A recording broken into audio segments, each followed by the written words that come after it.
Hello दोस्तों, स्वागत है आपका आज की क्लास में। आज है 20 जुलाई 2026 और 20 जुलाई 2026 से करंट अफेयर के जितने भी क्वेश्चन बनते हैं उनको आज हम इस क्लास में कवर करेंगे। यह क्लास आपके आने वाले सभी एग्ज़ामों के लिए महत्वपूर्ण है, इसलिए क्लास को बिल्कुल भी मिस मत करना। तो चलिए टाइम वेस्ट ना करते हुए क्लास को शुरू करते हैं। हमारा आज का पहला क्वेश्चन है, हाल ही में नेल्सन मंडेला अंतर्राष्ट्रीय दिवस 2026 किस तारीख को मनाया गया? तो यह 18 जुलाई को मनाया गया। 20 का सही आंसर होगा। इसमें कुछ एक्स्ट्रा पॉइंट्स दे लेते हैं। सबसे पहले थीम की बात करें तो वर्ष 2026 में इस दिवस की आधिकारिक थीम गरीबी और असमानता से लड़ना अभी भी हमारे हाथों में है रखी गई है। आगे संयुक्त राष्ट्र महासभा ने नवंबर 2009 में आधिकारिक तौर पर 18 जुलाई को मंडेला दिवस घोषित किया था और पहली बार यह दिवस 18 जुलाई 2010 को मनाया गया था। मंडेला को दक्षिण अफ्रीका में मदीबा और राष्ट्रपिता के रूप में जाना जाता है। आगे देख लेते हैं। वर्ष 1993 में उन्हें रंगभेद के खिलाफ शांतिपूर्ण संघर्ष के लिए नोबेल शांति पुरस्कार से सम्मानित किया गया था। आगे भारत सरकार ने वर्ष 1990 में उन्हें देश के सर्वोच्च नागरिक सम्मान भारत रत्न से नवाजा था और नेल्सन मंडेला भारत रत्न पाने वाले दूसरे विदेशी नागरिक थे। भारत रत्न पाने वाले पहले विदेशी नागरिक खान अब्दुल गफ्फार खान थे, जिन्हें फ्रंटियर गांधी भी कहा जाता है। आगे हुरुन ग्लोबल यूनिकॉर्न इंडेक्स 2026 में भारत कौन से स्थान पर रहा है? तो भारत इसमें चौथे स्थान पर रहा है। आगे नोंग खाइलेम वन्य जीव अभ्यारण्य किस राज्य में स्थित है? तो यह अभ्यारण्य मेघालय राज्य में स्थित है। आगे हाल ही में कहाँ भारत की पहली स्पेस एक्सप्लोरेशन गैलरी का उद्घाटन किया गया है? तो इसका उद्घाटन मध्य प्रदेश के भोपाल में किया गया है। ब्रांड फाइनेंस इंडिया 100 रिपोर्ट 2026 के अनुसार लगातार 10वें वर्ष भारत का सबसे मूल्यवान ब्रांड कौन सा रहा है? तो लगातार 10वें वर्ष भारत का सबसे मूल्यवान ब्रांड ये टाटा समूह रहा है। हमारा सेकंड क्वेश्चन है, हाल ही में नीति आयोग ने 2026-2035 की अवधि के लिए 50 करोड़ रुपए के किस फंड का प्रस्ताव दिया है? तो नीति आयोग द्वारा ये बायो इकोनॉमी ग्रोथ फंड का प्रस्ताव दिया गया है। ये इसका सही आंसर होगा। आगे हाल ही में किस राज्य सरकार ने वित्तीय लेखा परीक्षा के डिजिटलीकरण के लिए दृष्टि प्लेटफॉर्म शुरू किया है? तो दृष्टि प्लेटफॉर्म ये मध्य प्रदेश राज्य सरकार द्वारा शुरू किया गया है। आगे संयुक्त अरब अमीरात को किस राज्य के जीआई टैग वाले रीवा सुंदरजा आमों का पहला वाणिज्यिक निर्यात किया गया है?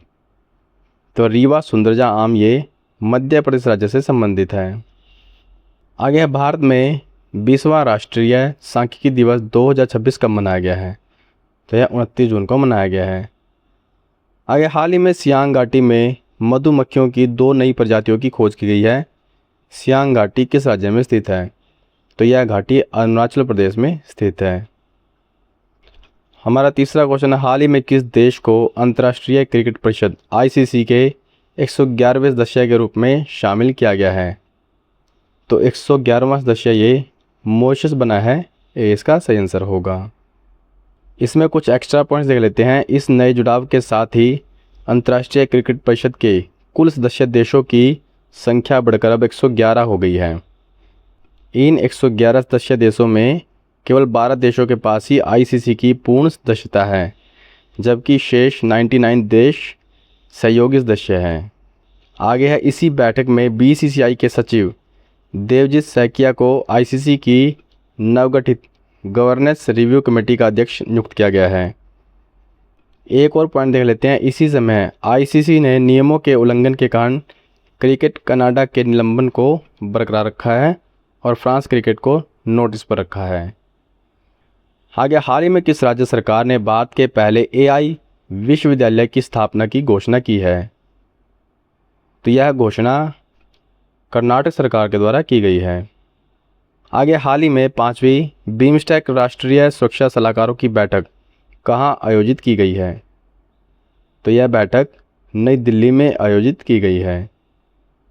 आगे विक्रम साराभाई अंतरिक्ष केंद्र के नए निदेशक के रूप में किसे नियुक्त किया गया है? तो नए निदेशक ये डॉक्टर यूपी राजीव बने हैं। हाल ही में ऑपरेशन सदर्न रेडिनेस 26-2 का आयोजन भारतीय नौसेना द्वारा किस संगठन के सहयोग से किया जाएगा? तो इसका आयोजन संयुक्त समुद्री बल के सहयोग से किया जाएगा। आगे, हाल ही में किस राज्य में रामायण मास का शुभारंभ हुआ है? तो रामायण मास का शुभारंभ ये केरल राज्य में हुआ है। सी इसका सही आंसर होगा। आगे है, भारत के 96वें शतरंज ग्रैंड मास्टर कौन बने हैं? तो 96वें शतरंज ग्रैंड मास्टर ये एथन वाज बने हैं। हाल ही में भारतीय रिजर्व बैंक आरबीआई ने आंतरिक लोकपाल का तीसरा वार्षिक सम्मेलन कहाँ आयोजित किया है? तो यह मुंबई महाराष्ट्र में किया गया है।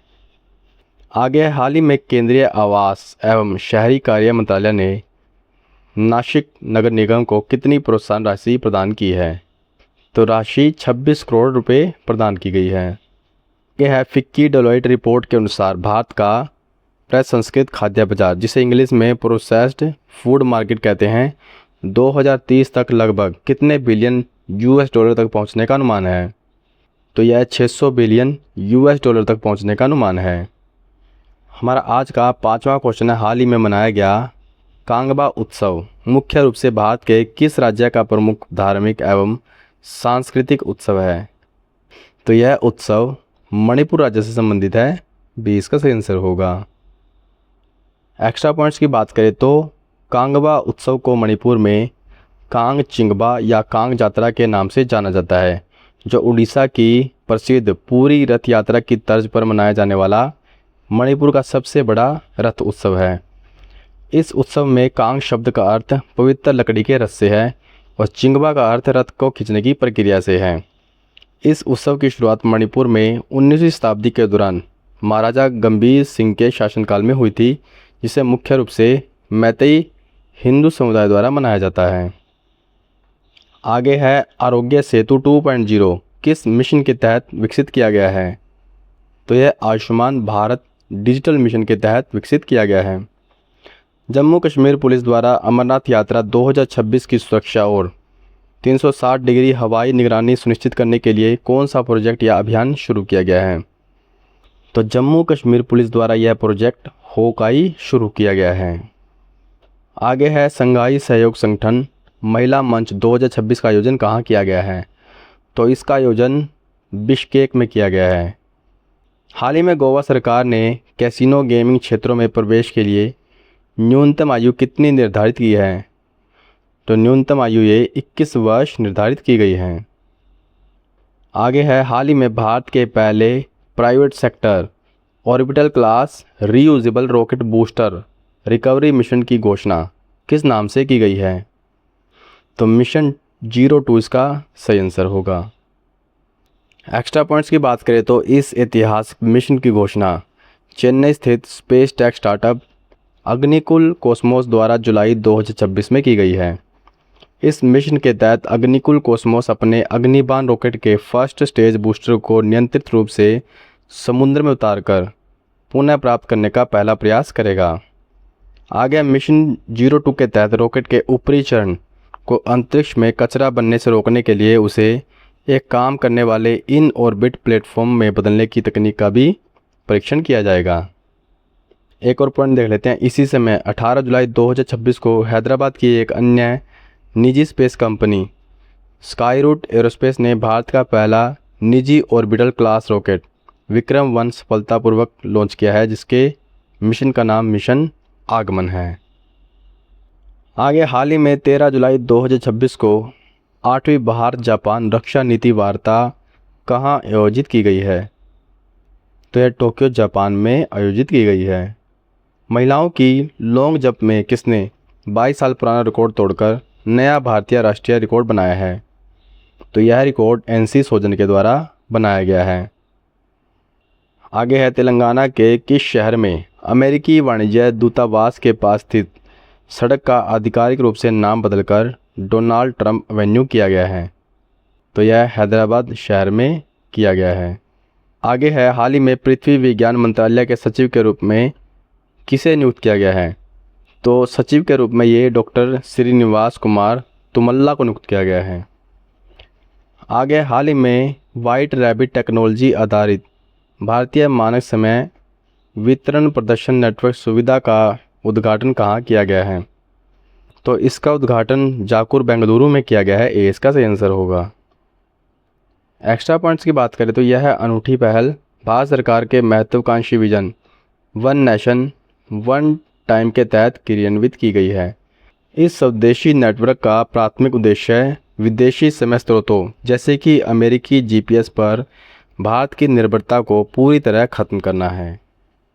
आगे है ओपन एआई ने भारत में अपना पहला प्रबंध निदेशक किसे नियुक्त किया है? यह प्रभजीत सिंह को नियुक्त किया गया है। आगे हाल ही में भारतीय कृषि अनुसंधान परिषद का 98वां स्थापना दिवस कब मनाया गया है? तो 98वां स्थापना दिवस ये 16 जुलाई को मनाया गया है। आगे है चर्चा में रही हेलिना मिसाइल को किस देश ने विकसित किया है? तो यह मिसाइल भारत देश के द्वारा विकसित की गई है। आगे है हाल ही में माई भारत राष्ट्रीय युवा स्वयंसेवक सम्मेलन कहाँ आयोजित किया गया है? तो यह उत्तर प्रदेश के लखनऊ शहर में आयोजित किया गया है। हमारा 8वां क्वेश्चन हाल ही में चर्चा में रही कोरकू जनजाति मुख्य रूप से भारत के किस राज्य में निवास करती है? तो कोरकू जनजाति ये मध्य प्रदेश राज्य से संबंधित है। सी इसका सही आंसर होगा। एक्स्ट्रा पॉइंट्स की बात करें तो यूनेस्को द्वारा कोरकू भाषा को एक लुप्तप्राय भाषा के रूप में वर्गीकृत किया गया है। इस जनजाति में अपने पूर्वजों और मृतकों की स्मृति में लकड़ी या पत्थर के स्मारक स्तंभ स्थापित करने की एक अनूठी परंपरा है जिसे मुंडा कहा जाता है। कोरकू समुदाय में विवादों को सुलझाने के लिए अपनी पारंपरिक स्वशासन प्रणाली है जिसे चावड़ी स्वशासन कहा जाता है। आगे है रोमानिया में आयोजित इंतारो ओपन 2026 का पुरुष एकल खिताब किसने जीता है? तो यह खिताब सुमित नागल के द्वारा जीता गया है। आगे शांति और समृद्धि के लिए जेजू फोरम 2026 का आयोजन किस देश में किया गया है? तो जेजू फोरम का आयोजन ये दक्षिण कोरिया देश में किया गया है। आगे भारत का पहला प्रायोगिक सेवा उत्पादन सूचकांक किस मंत्रालय द्वारा जारी किया गया है? तो यह सूचकांक मौसमी मंत्रालय द्वारा जारी किया गया है। आगे है हाल ही में किसे दिल्ली का नया पुलिस कमिश्नर नियुक्त किया गया है? तो दिल्ली का नया पुलिस कमिश्नर ये अनुराग कुमार को नियुक्त किया गया है। आगे है हाल ही में किस देश की संसद ने गंभीर रूप से बीमार व्यक्तियों के लिए इच्छा मृत्यु का कानूनी अधिकार देने वाला ऐतिहासिक विधेयक पारित किया है? तो यह विधेयक फ्रांस देश की संसद के द्वारा पारित किया गया है। सी इसका सही आंसर होगा। आगे है ऑटोमोटिव आफ्टर मार्केट कंपोनेंट्स निर्माता कंपनी DRIV ने किसे अपना पहला राष्ट्रीय ब्रांड एम्बेसडर नियुक्त किया है? तो यह महेंद्र सिंह धोनी को नियुक्त किया गया है।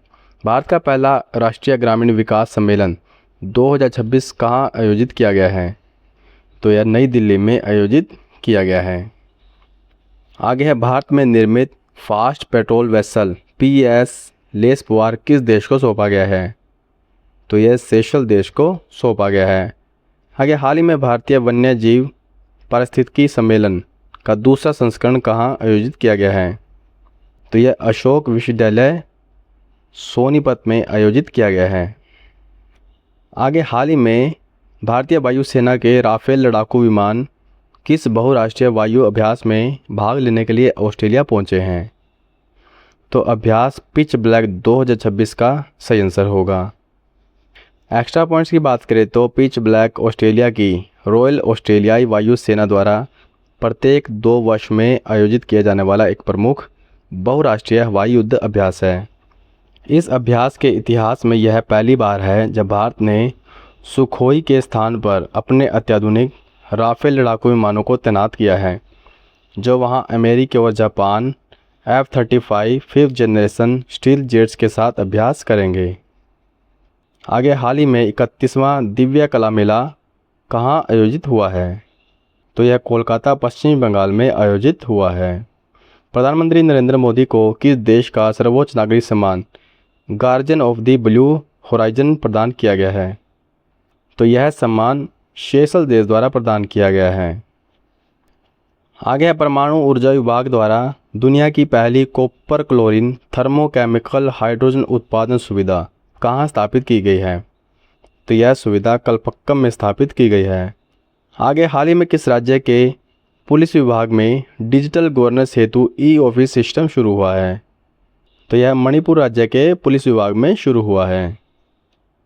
आगे, हाल ही में महिलाओं को कानूनी रूप से किसान का दर्जा देने के लिए महिला किसान सशक्तिकरण अधिनियम 2026 लागू करने वाला भारत का पहला राज्य कौन सा बना है? तो भारत का यह पहला राज्य महाराष्ट्र बना है। डी इसका सही आंसर होगा। एक्स्ट्रा पॉइंट्स की बात करें तो इस ऐतिहासिक कानून के तहत महिला किसानों को महिला किसान प्रमाण पत्र जारी किया जाएगा, जिससे बिना ज़मीन के मालिकाना हक के भी उन्हें सरकारी योजनाओं, ऋण और सब्सिडी का लाभ मिल सकेगा। यह कानून फसलों की खेती के साथ साथ डेयरी, पशुपालन, मत्स्य पालन, मुर्गी पालन और वन उपज संग्रहण जैसे संबंध क्षेत्रों में काम करने वाली महिलाओं को भी आधिकारिक किसान का दर्जा देता है। आगे है, संयुक्त राष्ट्र द्वारा वर्ष 2026 को अंतर्राष्ट्रीय महिला किसान वर्ष के रूप में मनाया जा रहा है और इसी वर्ष महाराष्ट्र यह कानून बनाने वाला देश का पहला राज्य बना है। ये भी आपको ध्यान रखना है। आगे है, किस देश में स्थित वोल्कन डी फ्यूगो ज्वालामुखी में ज़बरदस्त विस्फोट हुआ है? तो यह ज्वालामुखी ग्वाटेमाला देश में स्थित है। आगे है, हाल ही में प्रधानमंत्री नरेंद्र मोदी की अध्यक्षता वाली cabinet committee on economic affair ने वाराणसी में 2 एलिवेटेड कॉरिडोर परियोजना को कुल कितनी लागत पर मंजूरी दी है? तो यह लागत लगभग 25,500 करोड़ रुपए है। आगे है, दूसरा पैक्स सिलिका शिखर सम्मेलन कहाँ आयोजित हुआ है? तो यह शिखर सम्मेलन वॉशिंगटन में आयोजित हुआ है। आगे है, IRCTC द्वारा शुरू किया गया divine east temple tour circuit मुख्य रूप से कितने राज्यों के धार्मिक स्थल को कवर करता है? तो यह 4 राज्यों के धार्मिक स्थलों को कवर करता है।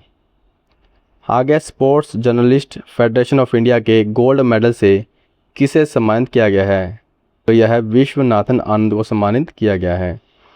आगे, हाल ही में किस राज्य के बदरसा कस्बे का नाम बदलकर भारत नगर किया गया है? तो यह कस्बा उत्तर प्रदेश राज्य से संबंधित है। आगे है, किस राज्य सरकार ने औद्योगिक विकास को तेज करने और निवेश आकर्षित करने के लिए गो ईस्ट पहल की शुरुआत की है? तो गो ईस्ट पहल की शुरुआत ये ओडिशा राज्य के द्वारा शुरू की गई है। आगे है, हाल ही में राष्ट्रपति द्रौपदी मुर्मू ने सुश्रुत जयंती के अवसर पर सौसूत्रम 2026 का उद्घाटन कहाँ किया है? तो इसका उद्घाटन नई दिल्ली में किया गया है। आगे है, हाल ही में पहनने योग्य अमोनिया सेंसर कहाँ विकसित किया गया है? तो यह centre for nano and soft matter sciences Bengaluru में विकसित किया गया है। आगे, हाल ही में कृत्रिम बुद्धिमत्ता प्रशंसा दिवस कब मनाया गया है? तो यह 16 जुलाई को मनाया गया है। अगला क्वेश्चन, हाल ही में जियो प्लेटफॉर्म्स का नया मुख्य कार्यकारी अधिकारी किसे नियुक्त किया गया है? तो जियो प्लेटफॉर्म्स का नया मुख्य कार्यकारी अधिकारी ये पंकज पवार को नियुक्त किया गया है। तो दोस्तों, ये थी हमारी आज की क्लास। आपको क्लास कैसी लगी हमें कमेंट बॉक्स में अवश्य बताएं। ये क्वेश्चन आपके लिए होमवर्क रहेगा, इसका आंसर भी आपको हमें कमेंट बॉक्स में बताना है। तो ठीक है दोस्तों, आज के लिए बस इतना ही। जल्द मिलते हैं अगली क्लास में, तब तक के लिए जय हिंद, जय भारत।